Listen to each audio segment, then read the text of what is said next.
What kind of game is Dishonored? Dishonored is a hybrid of first-person shooter and role-playing with a stealth element. It will have a really engaging story. Do you think that's important in a game to have a really interesting plot, even if it is a FPS or an action game? Yeah, I think the plot is less interesting, less important. What's really important is the setting. So like a very detailed history of the world, characters, what their motivations are, what the religion is, what the government is, you know, the art, the style, the mood, all of the setting is very important. More, you know, the basics of fiction are plot, character, setting. I think setting is the one for games that's very important. And in which kind of world will we play in this game? So Dishonored is it's not set on Earth. It's set in a city called Dunwall that resembles American whaling cities in the 1850s. It's sort of an alternative Victorian age or an alternative industrial revolution. So people call it steampunk, but we didn't start calling it that. We just designed this world, and we kept showing people, and they kept saying, steampunk, and we're like, well, no, not really, and no, steampunk. Oh, okay, fine, you know. So we call it, I guess, a supernatural assassin in a steampunk city. You can play with the weapons and all the abilities, or you can do the missions with secrecy, you know. You can explain to us these two kind of games a little?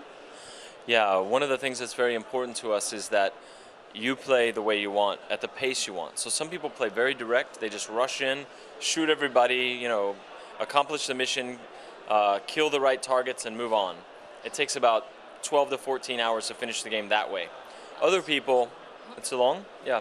Other people move very slowly, they explore, they read all the books, they hide and then listen to the conversations. We call it eavesdropping. So they absorb much more detail about the world. They loot everything. They get up on the roof to, you know, to see. They find abandoned apartments and read about who lived there. And that takes about 24 hours to finish the game that way, right? It's much slower. But one of the things that is important to us is that you can play it your way. So you can play very violently, very directly, very brutally, or you can like literally play the game without killing a single person. You can play non-lethally entirely all the way through. It's a game about an assassin where you don't have to kill anyone. So it's very strange.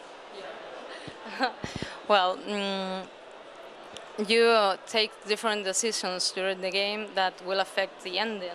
Yes. Can you explain? Yeah, so we have a thing called the chaos system, where the more people you kill, the higher the chaos goes up.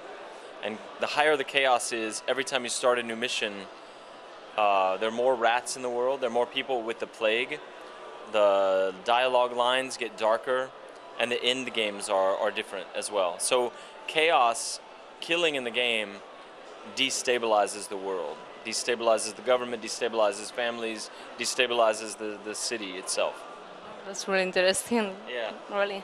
Can you explain to us a little about of these powers the main character will have and the gadgets?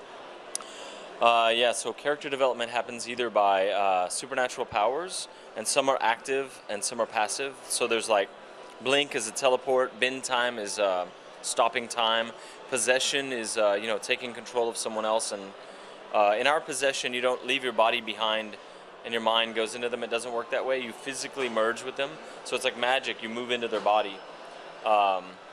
Therefore you can use it to infiltrate places. So the supernatural powers are one way. You choose yours, I choose mine. We might have totally different ones.